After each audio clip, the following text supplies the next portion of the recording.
ভারতের শিক্ষা ব্যবস্থাগুলো অনেক সমৃদ্ধশালী ছিল। এখানে বিভিন্ন জায়গা থেকে নানান বুদ্ধিজীবী এবং জ্ঞানী পণ্ডিত এখানে আগমন করেছিলেন। তো উপমহাদেশের কিছু অঞ্চল মানে মুসলমানদের শাসন ব্যবস্থার আগে যখন আর্যরা এখানে শাসন করতো, যখন আর্য সংস্কৃতির প্রাধান্য ছিল, তখন কয়েকটা কেন্দ্রকে বিশেষভাবে শিক্ষার জন্য মৌলিক হিসেবে বিবেচনা করা হতো। এর মধ্যে কয়েকটা কেন্দ্রের মধ্যে কিছু ছিল বারাণসী, নালন্দা, এইসবগুলো প্রধান আর্য সংস্কৃতির কেন্দ্র এবং আর্য শিক্ষার কেন্দ্র হিসেবে বিবেচিত হতো। তবে একটা পর্যায়ে এসে, আধুনিক যুগে এসে, এই শিক্ষা ব্যবস্থার ধারাগুলো বা মধ্যযুগে এসে বা উপনিবেশিক যুগে এসে এই শিক্ষা ব্যবস্থার ধারাগুলো অনেকটা গুরুত্ব হারিয়ে ফেলে। গুরুত্ব হেরে যাওয়ার কয়েকটা কারণ ছিল।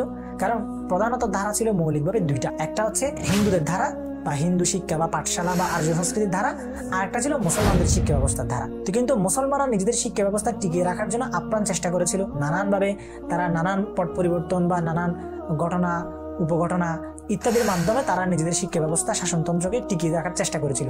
কিন্তু হিন্দুদের মধ্যে যে ব্যাপারটা ছিল, তারা উপনিবেশিক আমলে ইংরেজদের আদরে নিজেকে পরিবর্তন করতে শুরু করে এবং ইংরেজ শিক্ষায় শিক্ষিত হওয়ার জন্য তারা প্রাণপণ হয়ে ওঠে। তারা নিজেদের শিক্ষা ব্যবস্থার গুরুত্ব নিজেদের থেকে নিজেরা দূরে সরিয়ে দেয়, যার ফলে একটা পর্যায়ে গিয়ে শিক্ষা ব্যবস্থার জাস্ট দুইটা ধারা তৈরি হয়ে যায়। একটা হচ্ছে মাদ্রাসা শিক্ষা ব্যবস্থা বা মুসলিম শিক্ষা ব্যবস্থার একটা ধারা, আর একটা হচ্ছে উপনিবেশিক শিক্ষার ধারা বা ইংরেজি শিক্ষা ধারা, যেখানে আর কি থাকে না, হিন্দুদের পাঠশালা বা হিন্দুদের মঠ ভিত্তিক যে শিক্ষা ব্যবস্থার ধারাটা ছিল, যেখানে আর্য সংস্কৃতির প্রাধান্য ছিল, সেটা আস্তে আস্তে বিলুপ্ত হয়ে যায়।